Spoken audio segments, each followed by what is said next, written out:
What's going on, guys? It's Hal, and it's finally here. This is going to be my guide, my master guide, I guess you can call it, on 2B, guys. So what we're going to do in the new master guide series is we're going to go over the information that you absolutely need to know when using this unit. Now, the best skills that you need to utilize, how to build them, all that fun stuff, guys. So let's go in here right now. Let's start breaking it down. 2B's two most important skills are going to be Supreme Support Weapon and Yohara Swords Dance out of her non-unlocked skills here, guys. So 2B is very strong as a breaker. She can do very good damage. She can chain with herself right now, and then more chaining partners in the future. She can also chain weave / chain finish with a double hand build as well. She's got a lot of different options, guys, and they all start with Supreme Support Weapon. So the first and probably the most integral skill for her is going to be Supreme Support Weapon, guys, because of how flexible we just went over she is. This helps her do all of those roles. Attack and defense bonus 250%, great. Some skills unlocked for 6 turns to the caster: Avoid Attack, True Charge Blade, True Charge Spear, True Charge Volt, all insanely strong moves. And it's got the all-important 70% attack and defense, magic and spirit break on all enemies for 3 turns. So this, gives her the breaker options. It gives her some skills that are help her do damage as well as break in the future, and that very, very nice 250% attack and defense buff. Now, her next cooldown skill, not as important as Supreme Support Weapon, but it is still one of her best weapons. It's going to be Yohara Swords Dance, 4-turn cooldown available on turn 4, lightning physical damage, 15 times multiplier, 16 hit skill. It's the Graviton Cannon chaining family. Not very many of those exist right now, but more will exist in the future. And then it's a 50% attack, defense, magic, and spirit break. Not that big of a deal. You can get 50% breaks pretty much anywhere in the game. 45% breaks literally can be on any character with Shiva. 3-star if you build her that way, which I do because there's no really other good way to build her. And then enable skills for 4 turns to the caster: Extract, Speed, and Yohara Slaughter Dance, guys. So pretty decent skill. You can use it, if something happens in the fight. A lot of times you won't use this skill, but it's going to be one of your better non-unlocked skills, guys. Now, before we get into the unlocked skills, let's talk about her limit burst. This affects kind of the build you're going to put on her, because the upgraded limit burst is where the attack, defense, magic, and spirit 74% break come from. So this is where you have to make your decision. Do I go all in on like a 2-handed great sword, Ultima Sword, from Cloud? In the future, do I use fixed dice? Do I use dual build of Virtuous Contract? Do I double hand Virtuous Contract? Do I want the breaks? Do I not want the breaks? Do I need them? Can I end the fight? Those are the sort of questions you ask yourself here. Unupgraded at max level, it's just going to be a 28 times multiplier in damage. Upgraded, it's a 28 times multiplier in damage with the breaks. And then if you have it at level 1, whether it's unupgraded or upgraded, a level 1 limit burst is going to be a 22.2 times multiplier. So if you're going to go for maximum damage, you should level your limit burst up, but you don't have to if you plan on using her just for a breaker. But her limit burst does do a massive amount of damage. I have mine leveled, and I would suggest to you that if you plan on using 2B for a while, especially for a damage dealer, you should level it up, but don't feel pressure. Just throw all your King Burst pots in there, right? You'll just get a little bit more damage over time from leveling it. Now, her unlocked skills here: True Charge Blade, insanely strong skill here for her with True Charge Blade. It's a physical damage combo 3 times as it cast, okay? Each cast is a 4.0 multiplier, and it's a 9-hit skill. And each cast increases your limit burst gauge by 3. So it's a barrage style skill, but unlike most other barrage skills, I think every other barrage skill in the game, it's not a move and cast skill, right? A lot of people, when they think of barrage, they think of go in, attack, come back, go in, attack, come back.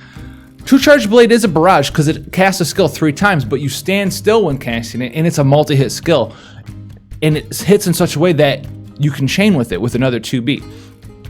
Each hit is 9 hit, or each cast is 9 hits, and it casts 3 times. So you're looking at, what is that, a 27 hit if double handing, 54 hit if dual wielding, from just 1 2B. So you can chain up to like 100 and 107, get like chain 107 with a dual wielding 2Bs, insane. And because it actually casts 3 times, that limit burst gauge plus 3 to the caster, that's going to proc off each cast. So if you're double handed, it's going to give you 9 limit burst crystals. If you're dual wielding, it's going to give you 18 limit burst gauge crystals. And it's a 12 times multiplier per cast. That's insane, guys. Or per time you activate the skill, it's insane. Nutty. True Charge Spear, 10-hit skill. Chaining family is the Stardust Ray. True Charge Blade doesn't really have a chaining family. It's just its own thing because it's so weird. It's a 9-hit barrage style skill. There's nothing else in the game that changed with it.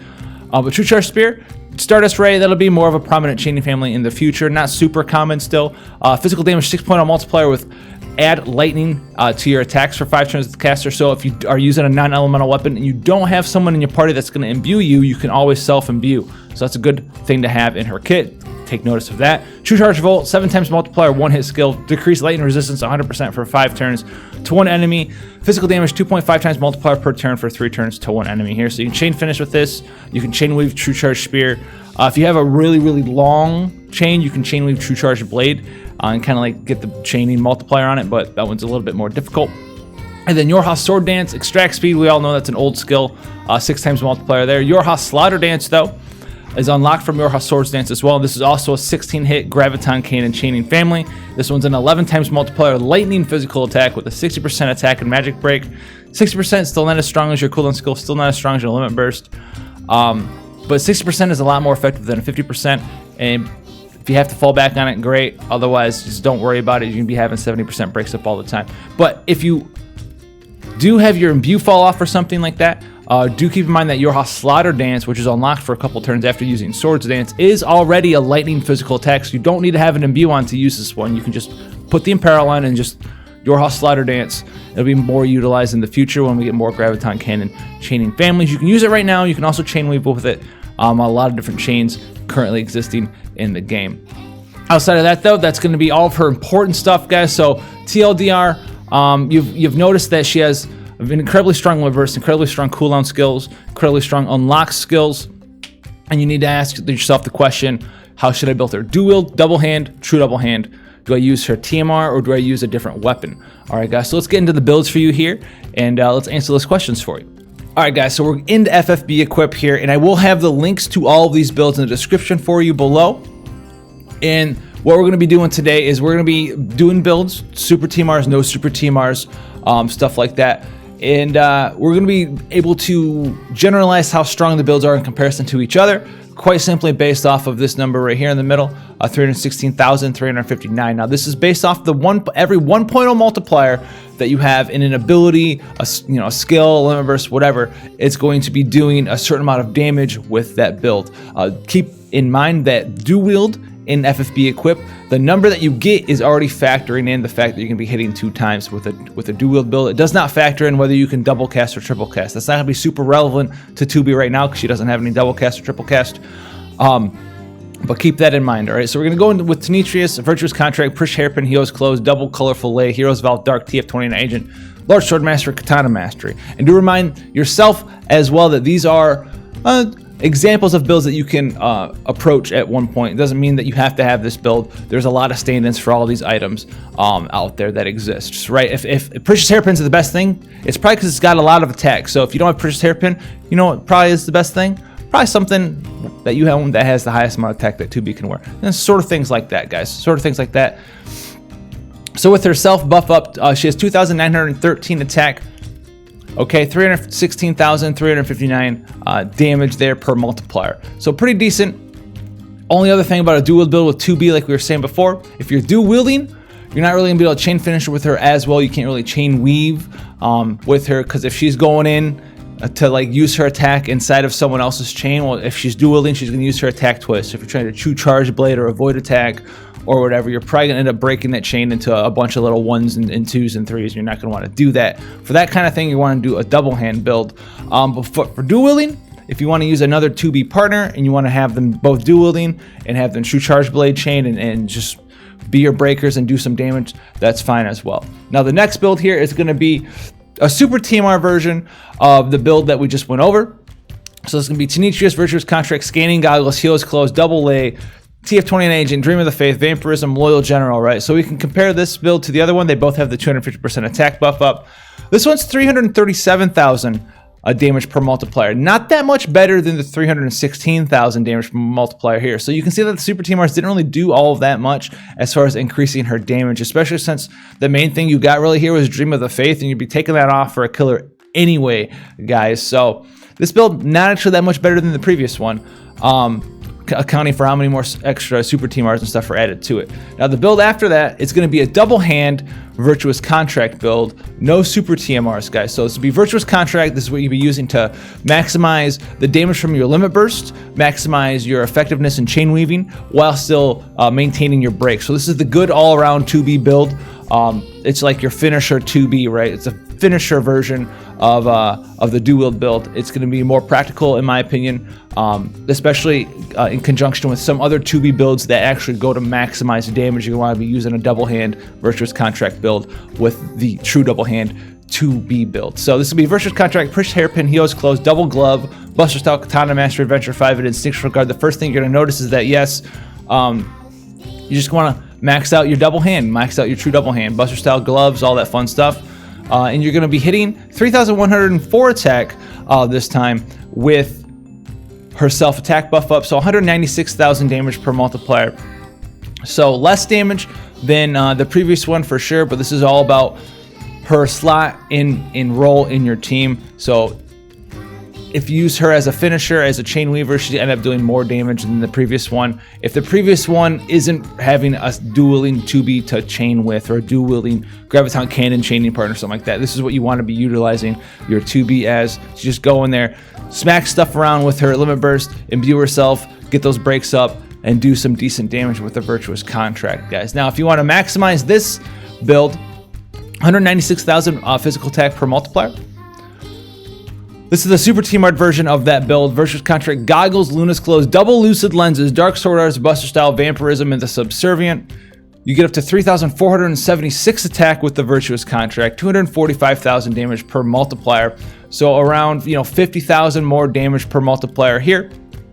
Pretty decent. Nothing insane though, but obviously you're going to want to maximize your damage if you're going for a build like this. Now, what is the true double hand version of 2B? This is not the true double hand. I know it has true double hand in it, but the true double hand version of 2B to do massive amounts of damage is going to be the fixed dice version. So fixed dice here, attack plus 15%, 12 and 10 on the Idleworld roll, just like everyone else's. This is the no Super TMR version. Precious Hairpin, Heel Close, Martial Glove, Swift Hunter, Buster Style, Adventure 5, in Instinctual Guard with the self-attack buff up, 2,349 attack. And the average value for what you're going to be doing for damage here is 432,305, which vastly outdamages anything else we've gone over so far, especially the dual-wielding builds on your limit burst. So this is going to allow you to do a massive amount of damage, and this has no super TMRs in it. 432,305 damage per multiplier on average with the roll. So even if you're rolling in the bottom like 10%, you're still matching a lot of the other builds' damage. So you have like a 90% chance to do like more damage and a 10% chance to do equal or a little bit less damage than your next best build. And we're talking like a little bit less damage than your next best build. If you absolutely bottom roll it compared to an absolute bottom roll build, yeah, great. You literally pulled an off-banner EX ticket rainbow. Congratulations. But the Super Team Art version out here is fixed dice here. Skating Goggles, Luna's Clothes, Gothic Amulet, Swift Hunter, Subservient, Buster Style, Adventure 5. This is 535,000 damage per multiplier. Absolutely nutty. The Gothic Amulets are kind of just like a little bit better than Martial Glove. They have 10 more attack. The real deal here is the Subservient and the Luna's Clothes and the Skating Goggles. Those help out a lot by getting your raw attack up there even higher. And 534,000 damage per multiplier. Super awesome. This is the build that you want to pair up with the double hand Virtuous Contract build, right? So if you have two double handing 2Bs, you don't need both of them to have Virtuous Contract equipped. You can bring, your friend's Virtuous Contract. You can bring your own fixed dice one, or you can bring your friend's fixed dice one and bring your own Virtuous Contract one. And you can just go in there and True Charge Blade Chain. That still is a 27 hit per unit, so like a 53 hit chain, Spark Elemental chaining, super awesome. You're gonna get some 9 limit burst gauge crystals to each person on top of whatever you get from chaining it, which is insane as well. And then the reason you only need to have one of them with Virtuous Contract is you only need to have one of them break with their limit burst. The other one can maximize damage with their limit burst. Super awesome there. And since the near event's going on, I'm sure you've seen me and a lot of other people do it. You have them do that, and then you have them, chain weave their limit bursts into 2 other supports using like Pod 153 or something, and all of a sudden you just deleted some boss from the game while breaking its stats at the same time. So super awesome builds, guys. You can see the gradual increase in power. Not to say that the dual builds are bad. They are not bad. They are still good. you would just need to have someone to chain with. That's their major drawback right now, because a lot of 2Bs are not going to be dual wielding. They're going to be double hand Virtuous Contract, or they're going to be fixed dice.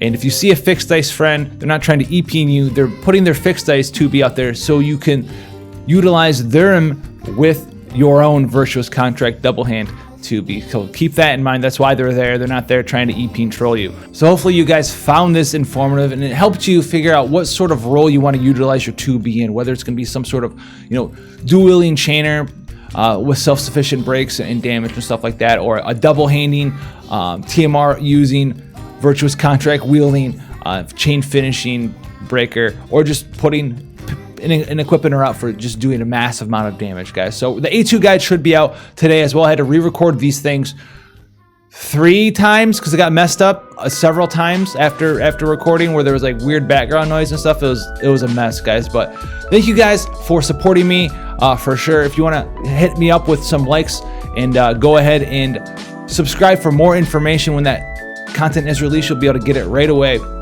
Thank you guys to my Patreon supporters who do, give me a little bit of love, and it's a little bit, and it goes a pretty far way as to making the content better, and a pretty long way into making the content better and allowing me to improve the channel, guys. So for sure to go out there. Thank you guys so much for the support, and I'll see you guys in the A2 video and the ones after that.